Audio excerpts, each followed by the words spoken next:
Privileged to have three members of the cast with us. I'd first like to welcome, playing Oliver in the film, Armie Hammer.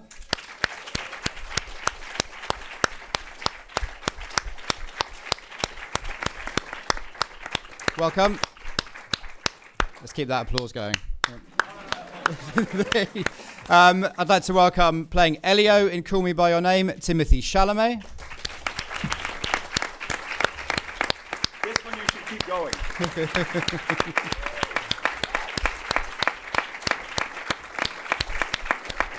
Welcome. And finally, playing Marcia in the film, Esther Garrel.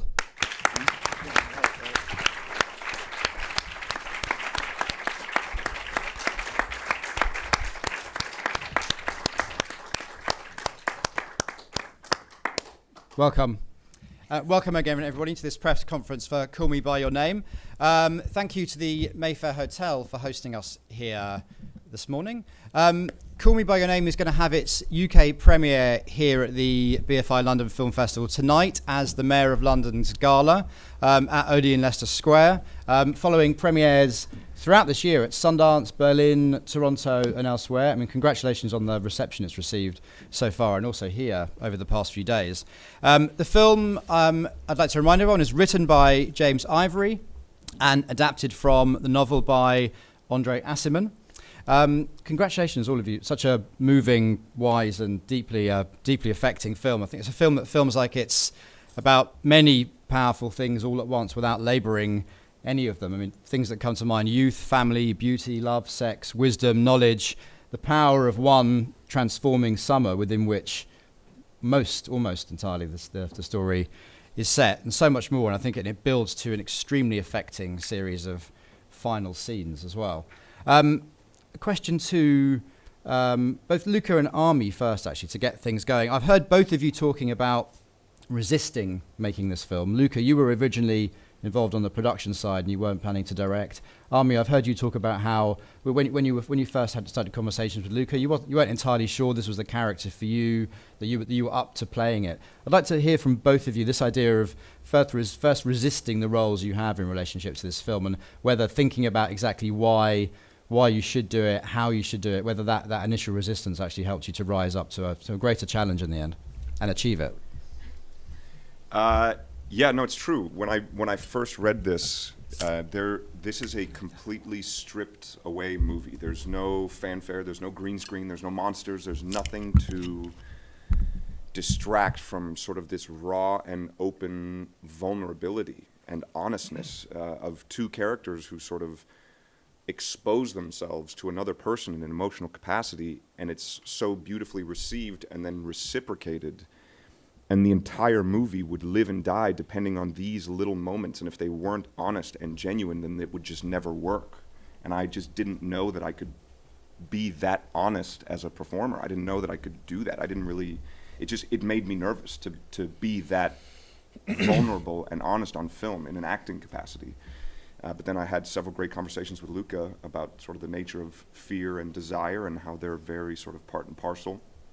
And then he challenged me. He's like, look, if you say you want to live your life as an artist, don't you want to take movies that challenge you? Don't you want to take movies that force you to, grow? And couldn't be more thankful that I took his advice. I think my resistances were of the same sort, because it was probably too simple and too right for me to make the Aciman novel into a movie, given that I have been making films about people lounging in the summer. And so I had to question very deeply if that was the case or if there was something more. So it was really a long process, and I say the thing that really draw the calling cards for me were to shoot in Crema and to work with this fantastic cast of performers. Those were the two things. And I love the book by Aciman very, very dearly. But I would say to go in a place in which I wanted to go, to spend time with these characters and to try to build a language for them to speak in the movie as a cinema language, it had to be to do with the place and the people. You mentioned place there. You shot this film in northern Italy. It's a question I'd like to put to all of you, starting with with Esther, this idea of the sense of place. I mean, it's extremely strong in the film, in the house, the landscape, the region, the trees, the water, everything. How much did being there, telling the story as a group, with your collaborators, Luca and everyone else, how much did being there add to what you were able to do as a director for you, Luca, and for the three of you as actors on this film? So he said you. Me? Yeah. Yes. Okay. I think I have to speak in English because I don't see any earrings for the translation. So, okay. Can you repeat the question, please? I was asking, sure, yeah. Luca was talking about one of the things that really made him want to direct the film was shooting where he did shoot in northern Italy, in Lombardy. Yeah. I'm wondering what that meant to you as actors and to Luca as a director, and being there, shooting in this house, within that landscape, the trees, the water, everything that we as spectators love about the sense of place in the film. What did it mean for you as performers? Okay. For me, to be like in Italy in this landscape, it was like exactly as a mirror at the shooting. It was like a big bubble. I mean, for my character Marcia, for me, she's a local girl, so I'm completely part of the landscape. I mean, it's my it's in my head. It's my town. So I took all of the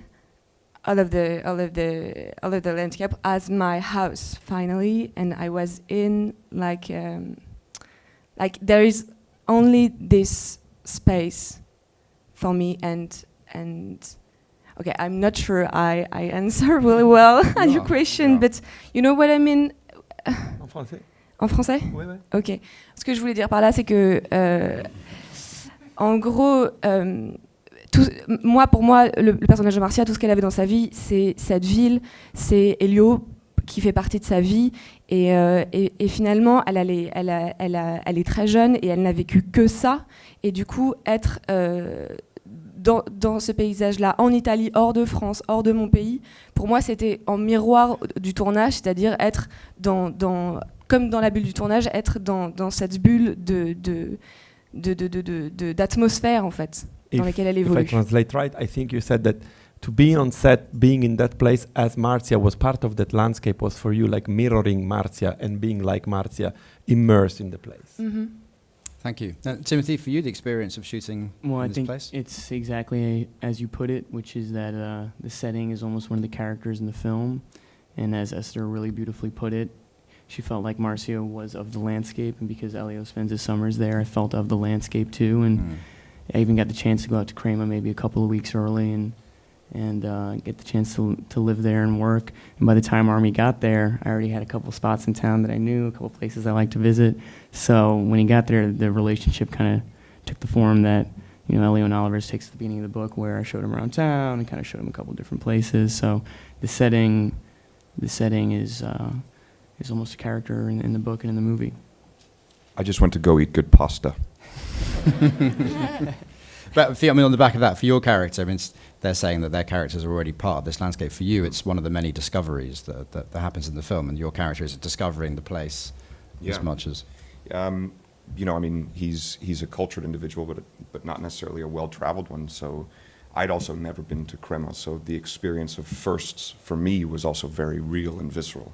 Getting to go to this little town, getting to see this place, getting to live where we shot the movie, it was all a first for me, and it felt like a very new and amazing experience, and it was incredibly analogous to the perfect idyllic summer that the movie sort of encapsulates, except I got to live it while shooting it. Thank you. Let's start taking some questions. There are two microphones going around. I'll set up, if we could take one question over there on the second row, please, if there's a microphone over there. It's coming over to you. So there's only one microphone going around.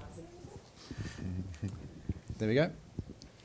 And then if we can set another one up on the row behind, please. Okay, Simon Button, UK Freelance. Congratulations on that absolutely wonderful film. Luca, question for you. What I found really fascinating is there is no antagonist. There's no character on the outside saying, this is wrong or these guys shouldn't, or passing judgment. Was that something was conscious on your part to take that out completely? I would say yes, absolutely. This is a book. This is taken from the book by Assiman.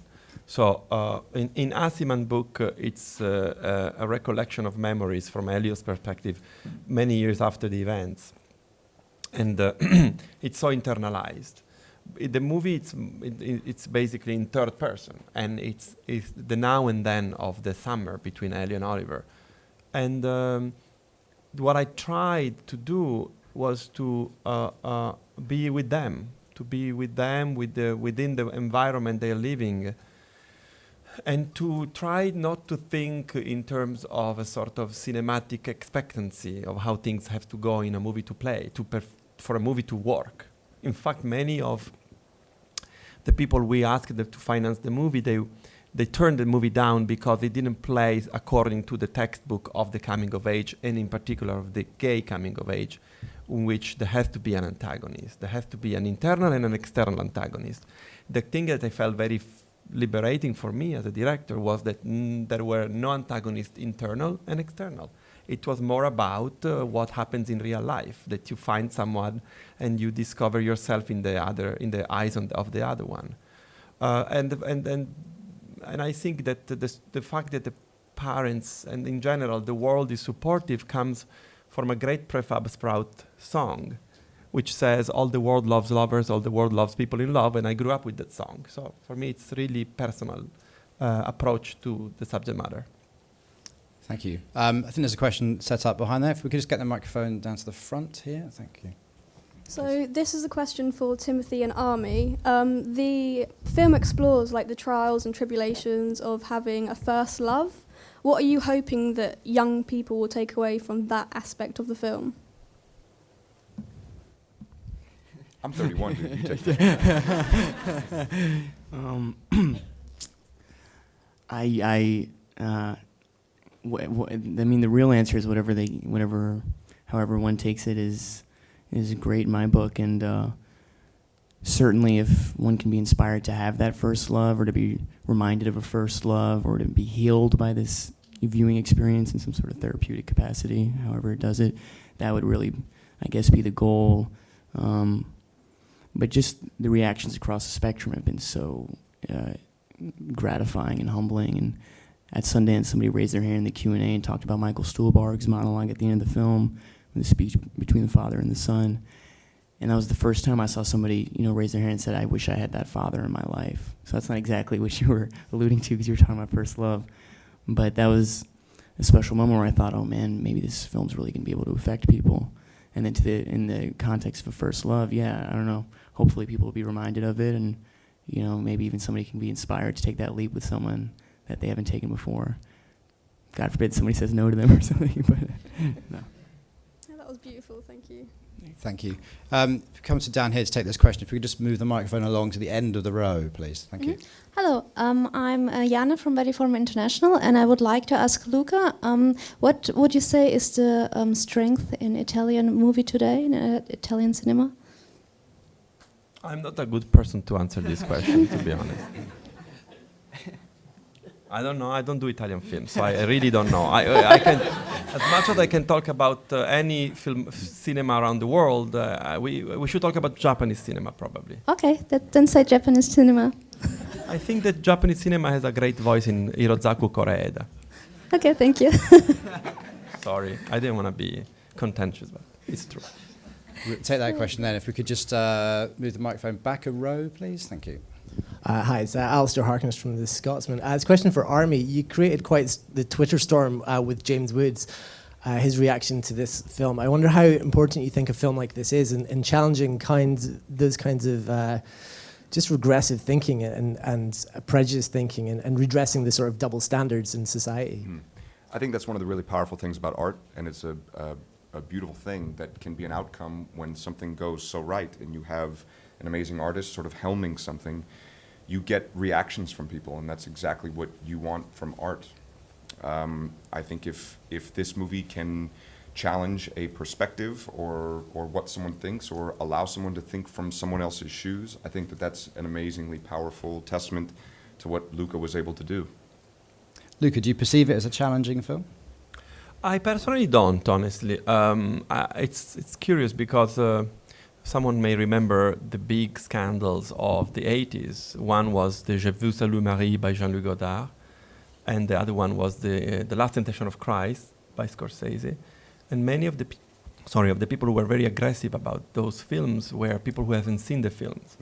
And the same way, I would say that Mr. Woods, who I dearly love as a wonderful, wonderful performer, I grew up watching Videodrome 150 times, so it's a genius actor. He hasn't seen the film. I urge him to watch the movie because I heard that he was retiring at the 6 o'clock and then came back to cinema at 8, and I'd like to work with him. So maybe he has to see the film to see if he wants to work with a perverted guy or with a nice guy. I think I'm a nice guy. We're going to take a question. I think it was there. Move the microphone back a row to someone over here, please. Thank you. Hi, I'm from Propeller TV, and I have a question to Timothy from our Chinese audiences. They really like you, and they give you a nickname called Tian Cha, because Tim Cha sounds like Tian Cha, and that literally means sweet tea. Sweet tea. Yeah, so they really like you, and they really want to know, is there anything you can share about us, about your future plan, and does that include China? Wow, I mean, thank you. From now on, everybody, please call me Sweet Tea. And done. Nothing in the future, but it'd be great to get out there, and I'm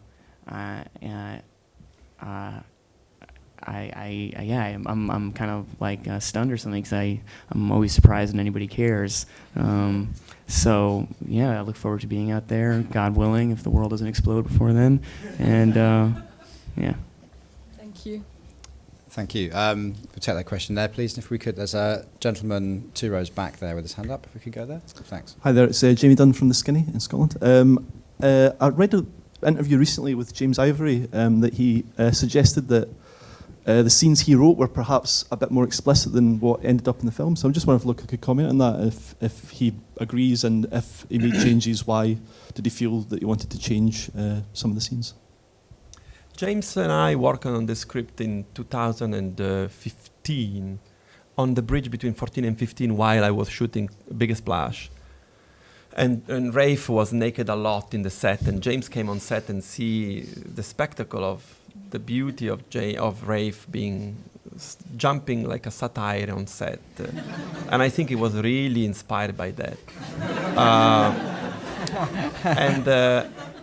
And then we tried to make the movie with him as a director, and we really tried very, very hardly because I'm a cinephile and I wanted to watch a movie by James Ivory, let alone of being a producer of James Ivory. To be beside Mr. Merchant would have been a great honor for me.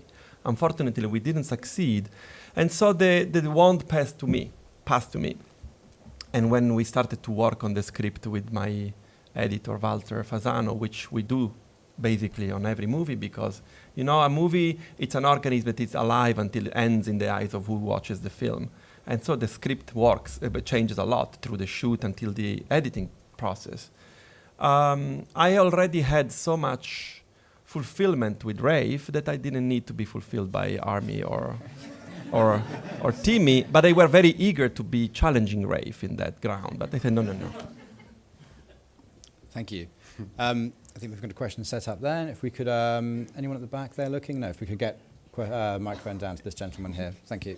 Okay, hello, I'm Milo, writing for UCL Film Society. And I think one of the particularly beautiful things about the film were the songs by Sufjan Stevens that kind of came every once in a while. I'm interested in the process of getting him involved, how he came to be involved, how working with him was, and kind of making those songs part of the film integrally, I think. Speaking of nudity, I think that the great depth of Mr. Stevens, of Sufjan, is in the way he approaches his own biography and how he fleshes out on his beautiful canon of songwriter, Carrie and Lowell. It's like an incredible, painful album about his parents and the relationship with his mother.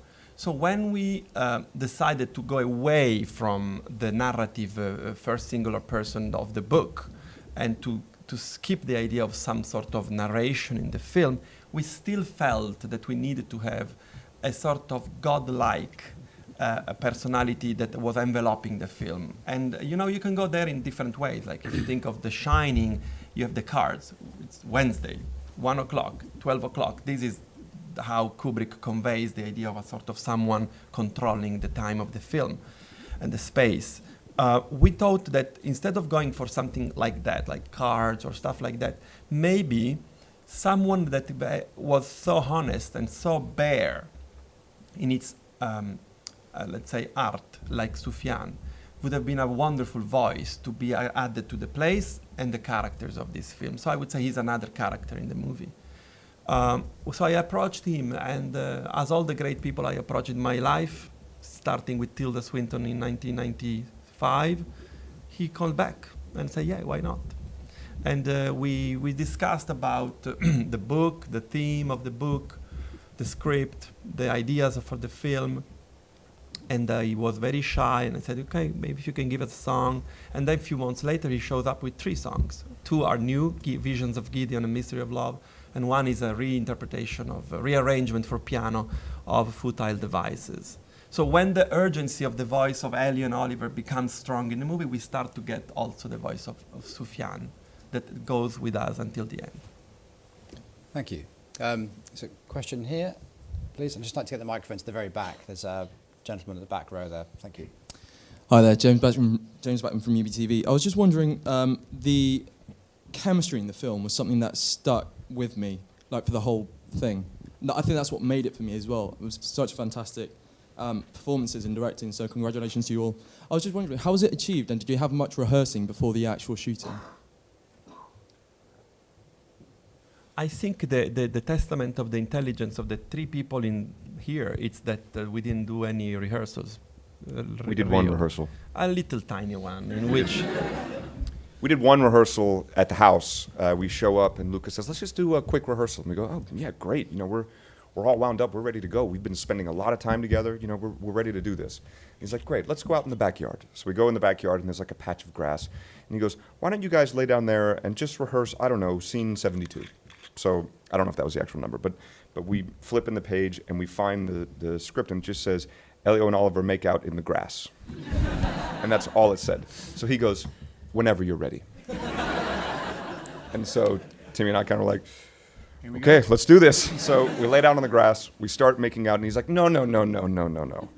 More like you feel it, like it's you, me, and then we were like, okay, all right, let's do it. And we start making out again, and we're going. All of a sudden we look up and Luca had already walked away and just kind of left us there in the grass. That was our one rehearsal. And we didn't need the proof of this rehearsal with Marcia and Elio. One question off the back of that, both for Armie and for Timothy. I mean, there was no rehearsal, but and that example there, Luca was just throwing you into one scene to rehearse it. I mean, what level or what discussions were there between the 2 of you as shooting went on and relating to how your character's relationship was and wasn't developing? Or did you continue to find a lot of it in the scene, or was there a lot of discussion between you? Go ahead. My memory of it is that we were so lucky to have so much time with one another in advance and to build that chemistry naturally just by way of learning about each other as human beings, as opposed to the artifice you can create by asking very vulnerable questions of each other immediately, which is what you'll do sometimes if you have 3-4 days before a film. Rather we had 4 or 5 weeks and we became such good friends naturally. There was such a genuine connection. It never really felt like we had to explicitly illustrate where the relationship was going or how the arc was doing. Also, we were in the best of hands, and as Luca alluded to at the beginning of the Q&A, it's a quote unquote simple story. A lot of stuff goes on, but the narrative is pretty clear. So. No, it didn't feel like, you never want to be in the control room. You just kind of want to, and you want to trust your director. Luca was always taking care of that, or how the arc was progressing naturally. So I think we just focused on, liking each other in real life or something, or getting along and making sure that everything was going smoothly. Thank you. Go to the back for that question there. Thank you. Hello, Darren Scott from Gay Times magazine. You say that you've all learnt quite a lot of things from making this movie. So what's the most important thing that you have each taken away from this project to move you personally? Should we start at the very end with Esther? Was that the most important thing that you've learned, that you've taken away from making this film? La chose la plus importante que j'ai apprise avec ce film. Parle en français. Ok, d'accord. En fait, moi, je dois dire que, enfin, j'ai eu l'opportunité de travailler avec Luca dans ce film, et ça a été. On peut jamais savoir à quoi s'attendre avec le travail avec un metteur en scène, mais avec Luca, c'était assez extraordinaire parce que il y a une chose qui s'est passée qui est très rare, c'est que sa direction, en y repensant, n'est pas passée par les mots, mais par ce qu'il dégage, par son énergie, par son regard qu'il a posé sur moi. Et ça c'est une chose que je n'ai jamais trouvée ailleurs, à part avec mon père. Voilà. It's humbling what she said. I'm going to translate. It's about me. Sorry. Esther just said that what she's going to dearly bring with her in this movie is the way I directed her, which wasn't about speaking the words, but the way I was looking at her, and that she never felt this way, apart from her father, Philippe Garrel, which is one of the greatest directors alive. Thank you so much. I'm humbled. Same question to you, Timothy. Oh, sure. There is a moment in the movie in which I made Esther, this was sickening, this is perverted. I made Esther speak a dialogue that is from J'entends plus la guitare, which is the masterpiece from Philippe Garrel, 1985. It's at the end of the movie when finally they meet and they speak about being friend for life. That was really like, we took the dialogue from Garrel and we put in the mouth of Garrel's daughter. That was a nice mise en abîme, as they would say in France. It's a weird way to put it, but you know, just the I'm stealing this from Armie, so don't kill me when it gets to you. But I don't think I'll ever have an experience as immersive as this one. Being out there a month in advance, getting to shoot in the region where it was from, getting to shoot in the region where the director lives, and getting a story that's so intimate and intimately told, and there's so many moments of thought in the script and characters thinking, which is rare. Usually things are very exposition oriented, and you got to move the plot forward. So, yeah, I'm going to be hard pressed to find a project like this anytime soon, I think. So I forgot the original question. I'm sorry. What do you bring with you after you make it of this experience? It's none of your damn business. Could you answer that question, Luca? It's an easy answer. I would say these people that I worked with and that I wish to work again and again and again. And it's not because they are here, it's true. Thank you. Could we take another, there's a couple of questions down the front there. Could I take a question from you, please? Thank you. Yes, hi. I'm Joyce Glasser. I write for Highwood House Publishing, various publications for the over 50s viewer.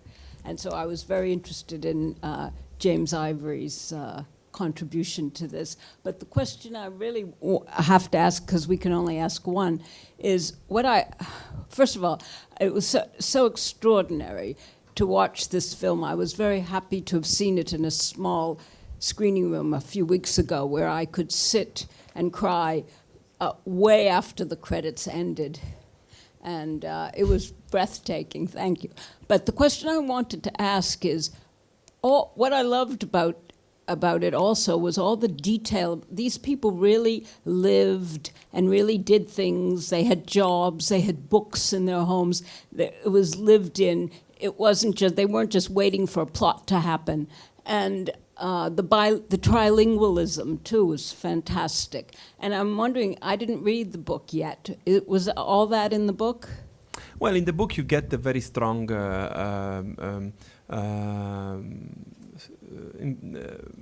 background of these characters. I mean, yeah, of course, yes. The answer is yes. Sorry. Thank you. I'm going to say, I think we've got time for one or maybe two more questions. Let's take a question from you there. If you could just keep your hand up, please. We'll go behind first, actually, and then we'll come down there, and that will have to be the end. Thank you. I'm Emma Louise from Project Noir. There have been a few comparisons to Moonlight. Do you see any similarities at all? I think I am a big admirer of Barry Jenkins' masterpiece, and I see in his research a great love for the Taiwanese cinema of Ho Xiaoxian, and I love Ho Xiaoxian, so I think that's our common ground, probably. Yeah. Thank you. Thank you. And one forward there. Thank you. Hello, ciao Luca. I'm Francesco. I'm writing for Live for Films. I just wanted to ask you, since you said that you obviously don't make Italian films, and I agree. But so I was wondering, in terms of what's your secret to be in the little group of Italian directors who actually work in Hollywood, like Paolo Sorrentino? How do you see that happening? I mean, I wish I was working in Hollywood. I do not, honestly. But I love Hollywood, and I am always very fascinated. I'm like a kid in a candy store when I go to Los Angeles, and then I go to meet these people. They're fantastic, and they can entertain you with incredible, thoughtful conversations about cinema that are really unheard of if you think of these kind of meetings on the other side of the ocean, to be honest. Maybe one day we'll do movies in Hollywood. So far, I haven't done movies in Hollywood. That's it. Thank you very much. We're going to have to draw the press conference to a close. Just to remind everyone that the film is screening this evening as it's its UK premiere tonight as the Mayor of London's gala. One by one, I'd like to thank Esther Garrel, Timothee Chalamet, Armie Hammer, Luca Guadagnino. Thank you very much. Thank you.